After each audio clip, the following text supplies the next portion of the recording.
Welcome back to the Elias Macko Show. Now, after serving the community for 18 years, Beryl Wajsman is turning a new leaf. He officially announced at the end of December that he's stepping down from his role as Editor-In-Chief of The Suburban, and now he's embarked on a new venture with a project that he helped found a quarter century ago. Beryl Wajsman is in our studios, and he's now the president of the Institute for Public Affairs of Montreal. Beryl, Happy New Year. Thanks for coming in. Elias, a happy and healthy year to you, and thanks for having me here. So, it sort of felt like, I don't know, I just in my mind, it's like Beryl, he's the editor-in-chief of The Suburban. He's always going to be the editor-in-chief of The Suburban. After 18 years, I guess that's why it went into my mind.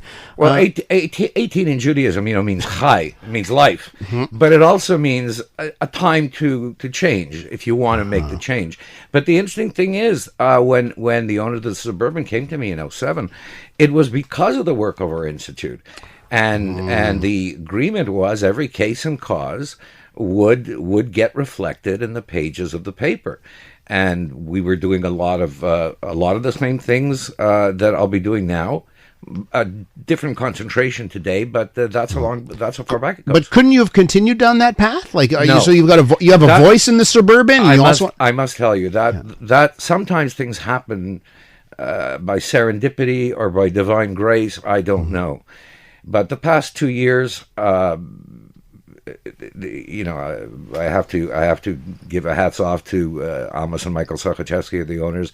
They've let me be involved in what's been happening in Montreal. So you're saying the last 2 years. This is a reference to everything that's happened since October 7th. The protests, the Islamists in the streets, the anti-Semitism, the attack on our secular, pluralistic Quebec that.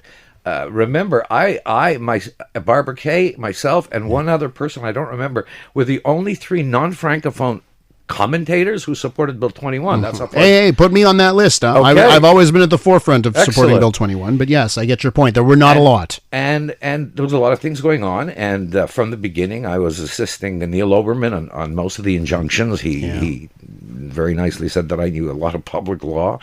And many other things that I can't talk about, but from politics to security authorities, and it's just something. And then in August, I was approached by community leaders, not just Jewish, who wanted to make sure that the calm we have now. First of all, at that time it was Plant. We didn't know that Soraya would be elected, sure. And they wanted a kind of advocacy that established organizations are not allowed to do. So established organizations can make policy recommendations. They can go before committees, but they can't be partisan. Mm-hmm. They can't lobby. They can't take very strong language. Mm-hmm. And you're known for that, by the way. You don't beat around the bush, right? I've been accused of that now and then. Can I ask you, Certainly. Is the change in administration in the city of Montreal, is that part of this in the sense that maybe you feel that there's a breath of fresh air at City Hall and that your advocacy will actually be listened to? Elias, I've written that you are a rare storehouse of reason and sanity, but you... Privately, I've also told you could finish my sentences. I was going to bring that up. So it is to continue the work of this new administration and to provide whatever support it needs, not just the mayor, but this executive committee, from Claude Pinard to Aref Salem to Jim Bay, Stephanie Valenzuela, Leslie Roberts. This is as good an executive committee as we've had in decades. And the fact that we're already seeing changes, but they need support from the public. So, okay, this is what it leads me to. It sounds like what you're saying is tough decisions are coming.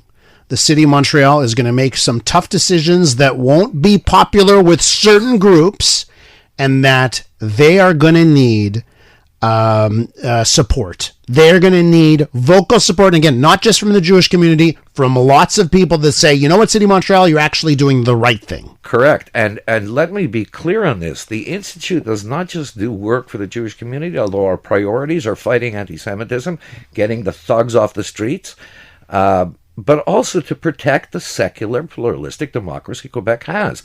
Not just through Bill 21, but the latest legislation, Bill 9 on public prayer, Bill 13, the Omnibus Crime Bill, Bill 84, that defines integration and assimilation. These are critical efforts that require some element of the public to support.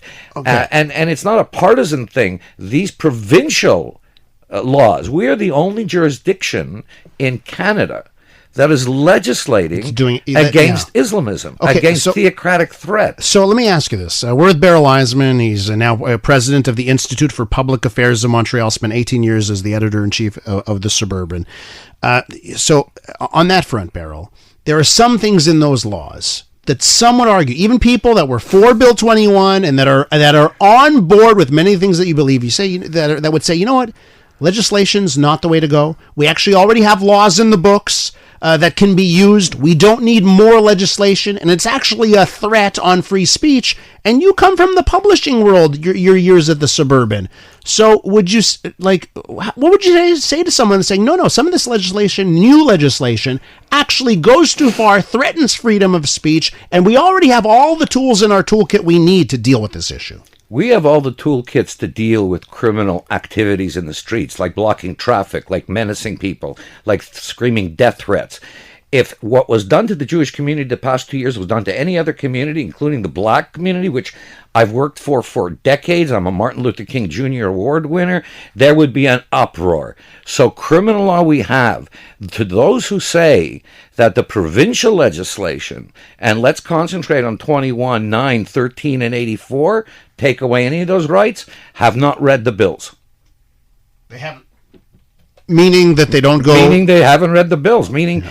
You know, one of the big problems in journalism, and I say this to students if I talk to them at Concordia or anywhere else, if you're going to be a journalist and you're going to claim, you have two choices. Just write down whatever anybody tells you in a press release, but if you're going to do any kind of a report, but it tries to put context onto things, you better study government, history, and some law. So and they don't know it. Give me an example. And again, you mentioned you rattled off all the numbers, 9 and 84. But give me an example of a new law that will come in that actually we had no legal mechanism in the past, and now we do, and it'll change things for the better. One after the other. Bill 9. Yeah. We have no mechanism. We had bylaws that you couldn't block traffic, that you couldn't block commerce, that you couldn't block locomotion. And suddenly we had the Islamists taking over public places from Peel and St. Catherine to the plaza outside Notre Dame Cathedral to attacking Christmas markets.